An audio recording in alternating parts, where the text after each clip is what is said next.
Nĩ thutha wa kuona kinyamariko kiria arimi makoretwo makigerera, Mark Kipchumba agĩire na rĩciria rĩa ũrĩa angĩthondeka thumu wa kĩũndũire na hau agĩthundũra thumu ũrĩa ũhĩmbĩirio na njĩra nene nĩ arĩmi no kahĩtũkio nĩ rũhonge rwa KEMRI.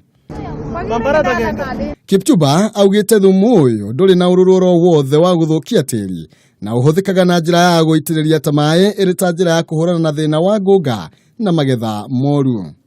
I have around 50 farmers so far who have actually used the product, and more are still coming. And I also have other international farmers, one from Uganda, who applied on banana, and actually there is a certain disease that is actually affecting bananas on large scale. But after using the product, he was satisfied. Arĩmi nĩ mahĩmbĩirie ũhũthĩri wa thumu ũyũ na njĩra nene kũrĩa matongoretio nĩ nyama EcoH, maugĩte nĩ marũmbũĩtio na njĩra nene kĩmũhuko ũkĩringithania na thumu ũrĩa wendagio dukaini. Kwa shamba yenye nimetumia nimeona mahindi iko vizuri, hata imeanza kutoa mbili kwa masao, naona masao itafanya vizuri.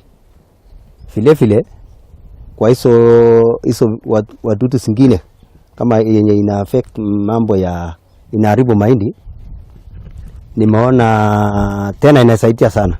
Ona kũrĩ ũguo Kipchumba oigĩte ona thengia ya thumu ũcio kũhĩmbĩrio nĩ arĩmi na njĩra nene ũguo ndarĩ arahĩtũkio nĩ rũhonge rwa kũhĩtũkia ũigĩrĩrĩki wa indo kumana na wagi wa mbeca. Hau kabere mĩmera kuma icigo-inĩ itiganĩte gũkũ bũrũri-inĩ nĩ ikoretwo igĩtharĩkĩrwo nĩ ngũnga, ũndũ ũrĩa ũkoretwo ũkĩhotomia ũrĩmi na njĩra nene, Kipchumba akĩoneka tarĩ we ũkuĩte kĩhonia kĩa thĩna ũcio. Handũ-inĩ ha Kameme TV, njĩtagwo Maina Kĩhumo.